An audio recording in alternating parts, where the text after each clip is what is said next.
A very special good morning to all of you. स्वागत है आपका हमारे चैनल स्टडी विद अभिमान में। आज मैं आप लोगों के लिए यूपी पॉलिटेक्निक एंट्रेंस एग्जाम 2020 से रिलेटेड एक मोस्ट इम्पॉर्टेंट वीडियो लेकर आया हूँ। तो आज की इस वीडियो में मैं आपको काउंसलिंग से रिलेटेड इम्पॉर्टेंट इन्फॉर्मेशन बताने वाला हूँ, जिससे आप लोगों के काउंसलिंग से रिलेटेड सभी डाउट क्लियर हो जाएंगे। तो आज की इस वीडियो को आप स्टार्टिंग से लेके एंड तक जरूर देखिएगा, तभी आपको काउंसलिंग की सारी प्रोसेस डिटेल में समझ में आएगी। तो चलिए फिर आज की इस वीडियो को स्टार्ट करते हैं। तो जैसा कि आप लोग अपने स्क्रीन के ऊपर एक नोटिफिकेशन देख पा रहे होंगे, तो ये एक न्यूज़पेपर का आर्टिकल है। तो चलिए ये आर्टिकल मैं आपको डिटेल में पढ़ के बता देता हूँ।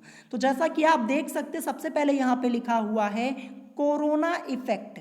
पॉलिटेक्निक में दाखिले के लिए नहीं होगी स्पॉट काउंसलिंग, यानी इस बार आप लोगों की स्पॉट काउंसलिंग नहीं होगी। ये बात आप ध्यान रखिएगा, और ये बात मैंने आप लोगों को कल की वीडियो में भी बताई हुई थी, और मैक्सिमम स्टूडेंट्स ने मुझसे यही कमेंट करके पूछा था कि सर ये स्पॉट काउंसलिंग क्या होती है, इसके बारे में बता दीजिए। तो आज की इस वीडियो में मैं आपको यहाँ पे स्पॉट काउंसलिंग के बारे में भी बता दूंगा, लेकिन जैसा कि आप यहाँ पे देख पा रहे हैं कि इस बार आप लोगों की स्पॉट काउंसलिंग नहीं होगी। तो चलिए हम इस आर्टिकल को डिटेल में पढ़ते हैं। तो जैसा कि आप देख सकते हैं यहाँ पे क्या लिखा हुआ है, यहाँ पे लिखा है कि प्रदेश के पॉलिटेक्निक संस्थानों में दाखिले के लिए होने वाली काउंसलिंग प्रक्रिया इस बार पूरी तरह ऑनलाइन होगी। जैसा कि आप देख सकते हैं, तो इस बार जो आप लोगों की काउंसलिंग होगी वो पूरी तरह ऑनलाइन होगी। और मैं आपको एक खास बात बता देता हूं कि इस बार आप लोगों की काउंसलिंग की पूरी प्रोसेस चेंज हो चुकी है। अभी मैं आगे आपको पूरी प्रोसेस डिटेल में समझा दूंगा, ठीक है। तो ये ध्यान रखिएगा कि इस बार जो आप लोगों की काउंसलिंग होगी वो पूरी तरह ऑनलाइन होगी, और जो आप लोगों की स्पॉट काउंसलिंग होती थी वो ऑफलाइन होती थी, कॉलेज में होती थी, ठीक है। इसीलिए इस बार जो आपकी स्पॉट काउंसलिंग है वो नहीं होगी। जो आप लोगों की काउंसलिंग प्रोसेस है वो पूरी तरीके से इस बार ऑनलाइन होगी। अब चलिए मैं आपको यहाँ पे स्पॉट काउंसलिंग के बारे में बता देता हूँ, आखिर स्पॉट काउंसलिंग होती क्या है और ये कैसे होती थी। तो मैं आपको लास्ट ईयर का पैटर्न समझा दे रहा हूँ 2019 का, कि 2019 में आप लोगों की काउंसलिंग कैसे हुई थी। तो लास्ट ईयर क्या हुआ था कि आप लोगों की जो काउंसलिंग थी वो 5 चरणों में हुई थी, ठीक है। 5 चरणों के बाद जब काउंसलिंग आप लोगों की पूरी हो गई थी 5 चरणों की, तो सबसे लास्ट में आप लोगों की हुई थी स्पॉट काउंसलिंग। अब ये स्पॉट काउंसलिंग क्यों होती है ये मैं आपको बता देता हूं उदाहरण के तौर पर, ठीक है। तो पहले क्या होता है, आप लोगों का 1 से 5 चरणों तक आप लोगों की काउंसलिंग होती थी। ये पुराना पैटर्न मैं आप लोगों को बता रहा हूं, ठीक है। तो इसमें क्या होता था कि कुछ स्टूडेंट को कॉलेज मिल जाता था, लेकिन वो फिर भी अपना एडमिशन नहीं लेते थे, ठीक है। कुछ स्टूडेंट्स ऐसे होते थे जिनको कॉलेज अलॉट हो जाता था, लेकिन फिर भी वो क्या करते थे, एडमिशन नहीं लेते थे, जिसके कारण सीटें कुछ खाली हो जाती थी, ठीक है। और उन्हीं खाली सीटों को भरने के लिए आप लोगों की स्पॉट काउंसलिंग होती थी, और स्पॉट काउंसलिंग आप लोगों की कॉलेज में होती थी। आप लोगों को कुछ नहीं करना होता था, अपने सारे डॉक्यूमेंट लेकर आप लोगों को कॉलेज में जाना होता था, और आप लोगों को नंबर के बेसिस पे एडमिशन मिलता था स्पॉट काउंसलिंग में। ये बात ध्यान रखिएगा, स्पॉट काउंसलिंग में कैटेगरी वहाँ पे नहीं चलती थी। मैं आपको उदाहरण के तौर पे बता दूं, जैसे कोई स्टूडेंट है उसको मिले हैं 150 नंबर, और उससे नीचे का कोई स्टूडेंट जिसे मिले हैं 147 नंबर, तो जिसके नंबर ज़्यादा होते थे उसी को एडमिशन मिल जाता था स्पॉट काउंसलिंग के थ्रू। इसमें कोई दिक्कत नहीं होती थी, यहाँ पे कैटेगरी नहीं चलती थी, ये मैं आपको पहले ही बता दे रहा हूँ, ठीक है।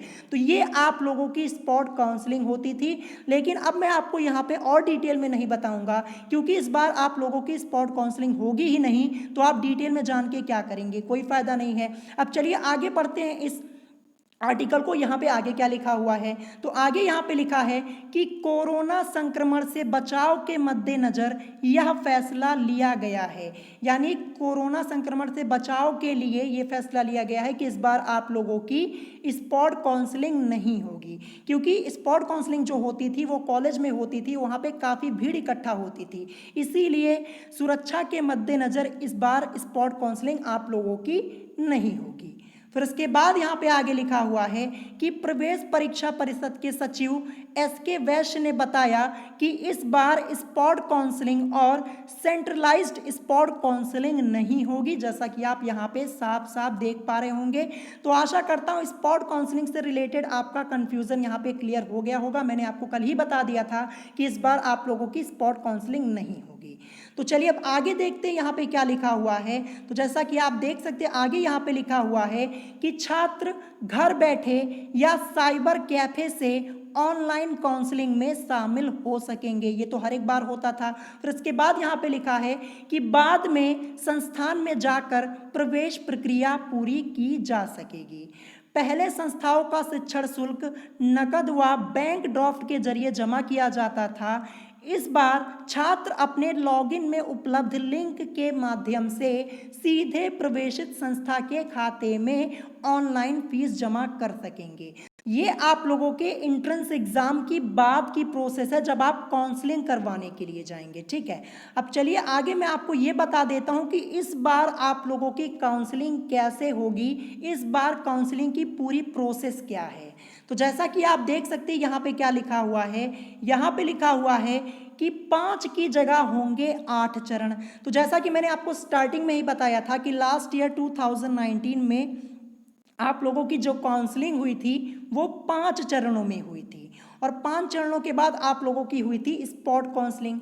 लेकिन इस बार स्पॉट काउंसलिंग नहीं होगी, इसी वजह से आप लोगों की यहाँ पे काउंसलिंग प्रोसेस ही पूरी चेंज कर दी गई है। जैसा कि आप देख सकते हैं यहाँ पे लिखा है 5 की जगह होंगे 8 चरण। तो चलिए ये मैं आपको डिटेल में बता देता हूँ। तो जैसा कि आप देख सकते हैं यहाँ पे लिखा हुआ है कि इस बार काउंसलिंग 5 के बजाय 8 चरणों में होंगी। ठीक है, जैसा कि आप देख सकते हैं यहाँ पे लिखा हुआ है पहले 5 चरण तक की काउंसलिंग में केवल प्रवेश परीक्षा में बैठे छात्र ही हिस्सा ले सकेंगे। ये बात आप ध्यान रखिएगा, अगर आप प्रवेश परीक्षा में बैठे होंगे तभी आप पहले 5 चरणों की काउंसलिंग में भाग ले सकते, नहीं तो फिर आप भाग नहीं ले सकते हैं। यानी जो स्टूडेंट एंट्रेंस एग्जाम देगा वो शुरू के 5 चरणों में काउंसलिंग में हिस्सा ले सकता है, जैसा कि आप देख सकते हैं यहाँ पे लिखा हुआ है। फिर इसके बाद क्या लिखा है, इसके बाद यहाँ पे लिखा है कि इन्हें राजकीय पॉलिटेक्निक में दाखिला दिया जाएगा। फिर इसके बाद आगे यहाँ पे लिखा है कि छठे, 7वें और 8वें चरण की काउंसलिंग में ऐसे छात्र हिस्सा ले सकेंगे जो प्रवेश परीक्षा में नहीं बैठे। तो इस बार यहाँ पे कुछ चेंजेस किए गए हैं, जैसा कि आप देख सकते हैं जो छठे चरण की काउंसलिंग होगी, 7वें और 8वें चरण की काउंसलिंग होगी, उसमें वो भी स्टूडेंट हिस्सा ले सकते हैं जिन्होंने एंट्रेंस एग्जाम नहीं दिया होगा। ठीक है, जो एंट्रेंस एग्जाम नहीं देंगे छात्र वो भी यहाँ पे काउंसलिंग में इस बार भाग ले सकते हैं। लेकिन यहाँ पे लिखा क्या हुआ है, आगे यहाँ पे लिखा है कि ऐसे छात्रों को निजी और सहायता प्राप्त पॉलिटेक्निक की खाली सीटों पर दाखिला दिया जाएगा। ये बात ध्यान रखिएगा, जो छात्र एंट्रेंस एग्जाम में नहीं बैठेंगे, जो स्टूडेंट्स एंट्रेंस एग्जाम में नहीं बैठेंगे उनको भी काउंसलिंग करवाने का मौका मिलेगा। लेकिन यहाँ पे कंडीशन क्या लिखी हुई है कि उन छात्रों को निजी और सहायता प्राप्त पॉलिटेक्निक की खाली सीटों पर दाखिला दिया जाएगा, गवर्नमेंट कॉलेज में एडमिशन नहीं मिलेगा। यही यहाँ पे कंडीशन है। आप इस नोटिफिकेशन को डिटेल में देख पा रहे होंगे, पढ़ पा रहे होंगे, तो ये यहाँ पे कंडीशन है। ठीक है, और जो स्टूडेंट एंट्रेंस एग्जाम में हिस्सा लिए रहे होंगे, यानी जिन्होंने एंट्रेंस एग्जाम दिया होगा, वो पहले से 5वें चरण तक की काउंसलिंग में भाग ले सकते हैं। मार्क्स के अकॉर्डिंग उन लोगों को कॉलेज अलॉट किया जाएगा। ठीक है, तो ये इस बार आप लोगों की काउंसलिंग की पूरी प्रोसेस है। मैंने आपको डिटेल में बता दिया कि आप लोगों की काउंसलिंग 8 चरण में होगी।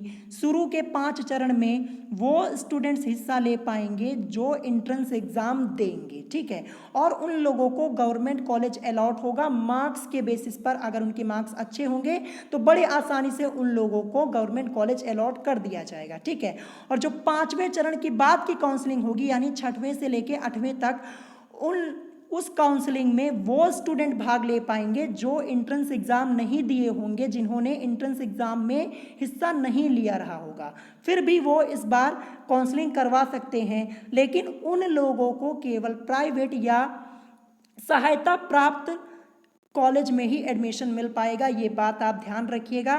तो ये इस बार की काउंसलिंग की पूरी प्रोसेस थी, ये भी मैंने आपको यहाँ पे डिटेल में समझा दी। ठीक है, तो अगर आज की इस वीडियो में आप लोगों को कोई बात नहीं समझ में आई हो तो आप मुझसे कमेंट करके पूछ सकते हैं। और अगर आज की वीडियो आप लोगों को पसंद आई हो तो वीडियो को लाइक करना मत भूलिएगा, और साथ ही साथ हमारे चैनल स्टडी विद अभिमान को सब्सक्राइब करना मत भूलिएगा। तो आज की वीडियो में इतना ही, मिलेंगे नेक्स्ट वीडियो में। Thanks for watching.